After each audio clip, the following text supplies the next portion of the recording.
The family of former Limuru Member of Parliament Peter Mwathi has confirmed his safe return after a harrowing ordeal in which he was abducted at gunpoint.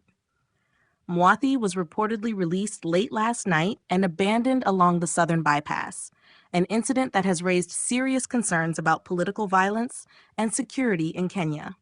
Mwathi's abduction occurred shortly after attending a burial in Limuru, a ceremony that descended into chaos when goons disrupted the event and attacked mourners.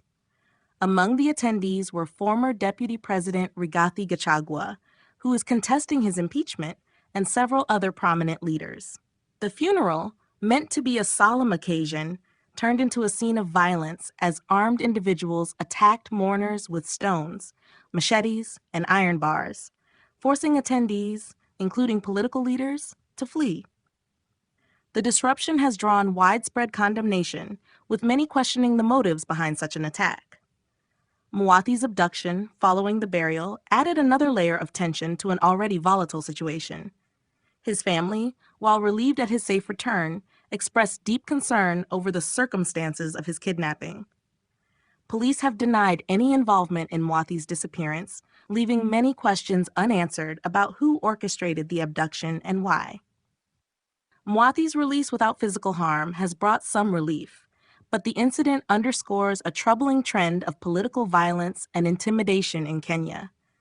The connection between the attack at the funeral and Mwathi's abduction remains speculative, but the sequence of events suggests a politically motivated agenda.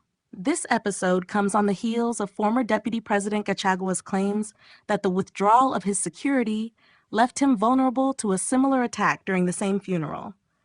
The timing of these events raises critical questions about the security landscape for politicians and citizens alike. The abduction of Peter Mwathi following the violent disruption of a funeral marks a disturbing escalation in Kenya's political tensions. Such incidents highlight a breakdown in the rule of law and suggest a shift towards intimidation tactics reminiscent of darker periods in Kenya's political history. This event is not just a security issue, but also a stark reminder of the need for political maturity and tolerance. The government's responsibility in ensuring the safety of all citizens, regardless of their political affiliations, is paramount. If political leaders can be abducted in broad daylight, it raises concerns about the safety of ordinary citizens and the state of democratic freedoms in the country. Kenya's political landscape must urgently address these rising tensions. The Mwathi incident should serve as a wake-up call for leaders across the political divide to advocate for peace, dialogue, and respect for human rights, particularly as the country prepares for the next election cycle.